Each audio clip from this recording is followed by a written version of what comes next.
Okay, now we're up to the last chapter, and everything has to get cleared up and sorted out in the last chapter. Let's go. Chapter 16. Next week we are going home. Our summer in Tarrytown is practically over. In some ways I am glad, such as I won't have to listen for the headless horseman anymore, but in other ways I'm sorry. I will really miss Mouse. She's promised to tell Bobby Egrin that I never touched any of his models, but just in case he doesn't believe her and decides to get me, Mouse will say I've gone to Australia and won't be back. I'll visit you in the city, Mouse said, and next summer maybe you'll come back to Tarrytown. But next summer we're going to Disneyland, I told her. You're really going? She asked. Well, we're thinking about it. At least I am. Well, then I'll have to think about it too, Mouse said, and maybe we can all go together. Now that's a really good idea, I said. Me and Mouse would love to be around when Libby says goodbye to Hank Crane. She is the star of his new movie. It's all about a girl who sees everything upside down. Libby had to learn to stand on her head to get the feel of the part. She says someday Hank will be very famous and we'll all be able to say we knew him when. Mouse and I don't believe her. Mum got the idea of having a farewell to Tarrytown party. She told us about it after supper tonight. Dad said, "That sounds like fun."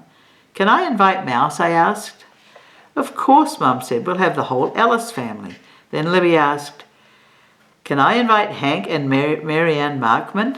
Mom said, "Sure, and let's have Marty too." "And the Van Arden twins," I said. "And maybe Hank can bring a friend for Marianne," Libby said. By that time, Daddy and Mom were laughing and making up a party list. The next few days were all busy planning our farewell to Tarrytown. Daddy said he would do the cooking on the outside grill, and Mom said we'd set up tables and chairs in the backyard. At the last minute, I remembered about Betsy Ellis and how she gets hives from dogs. But Daddy said she would be all right as long as she didn't get near Jennifer. The day of our party started out cloudy, and Mom was very disappointed. I thought if it rained, we could get up a good game of indoor hide-and-seek, but by noon the sun came out and Mom cheered up. At 2 o'clock our first guest came, Mouse and her family. Betsy was dragging Ooch, but she had a new ribbon tied around him instead of the dirty old string. Right after that, everyone started to arrive at once. The Van Arden twins, Marianne Markham, Hank and his friend Bucky Parker, who brought a bat, a ball and a fielder's mitt with him. Marty came last, and for a minute I didn't recognize him. It was the first time I saw him in clothes instead of a bathing suit. We spent the afternoon eating hamburgers, hot dogs, barbecued chicken, and a bunch of stuff to go with it. Everyone took turns at the grill, so Daddy didn't have to cook the whole time. We all agreed that Hank Crane and Bucky Parker were the best cooks. They were the only ones who didn't drop anything into the fire or burn up the rolls. Even Jennifer had fun. All of our guests stopped to say hello and tell her congratulations on her condition. Toward the middle of the afternoon, she curled up in the shed and went to sleep.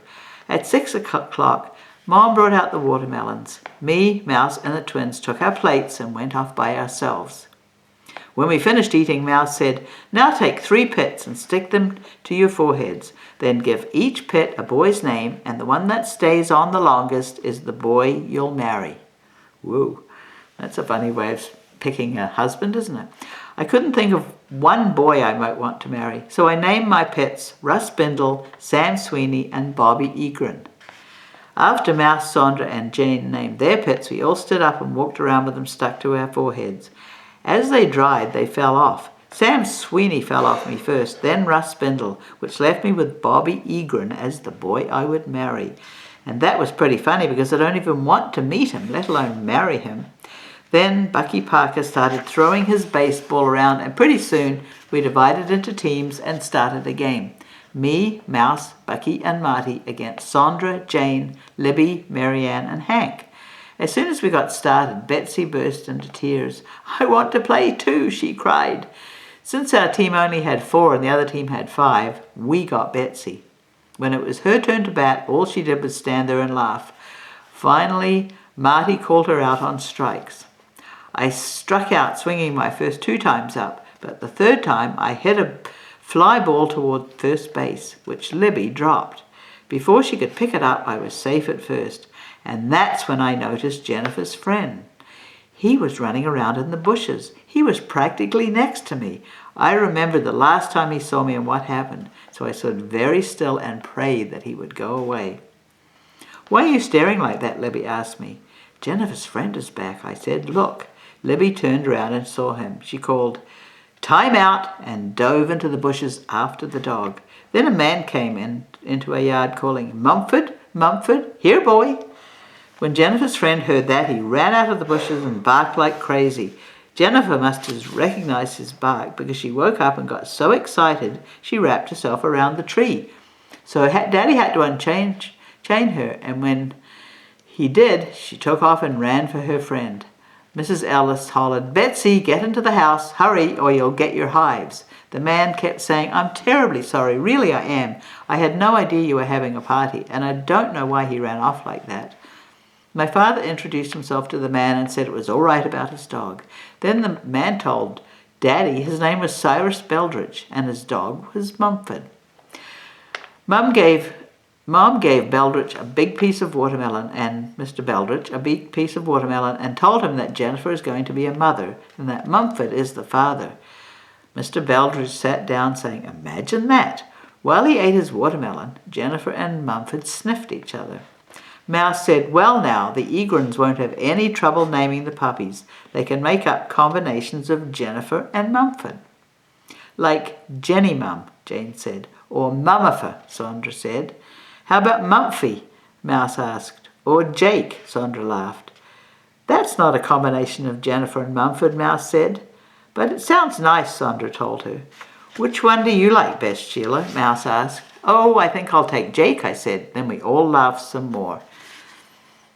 And until I remembered that I was in the backyard with 2 dogs loose. So I ran for the house calling, "I'll get hives, I'll get awful, huge, giant hives." But when I got inside, I thought about having a puppy named Jake. He would be a much nicer, better dog than Peter Hatcher's. Except, of course, that dogs don't like me. So how can we possibly have one? Even if he is small and soft and his name is Jake? It is out of the question. But suppose Libby gets her own way. Oh well, I will worry about that when the time comes. The end. And you know something? I bet that Sheila gets a dog, a puppy, and that she calls that puppy Jake. I know it. Goodbye.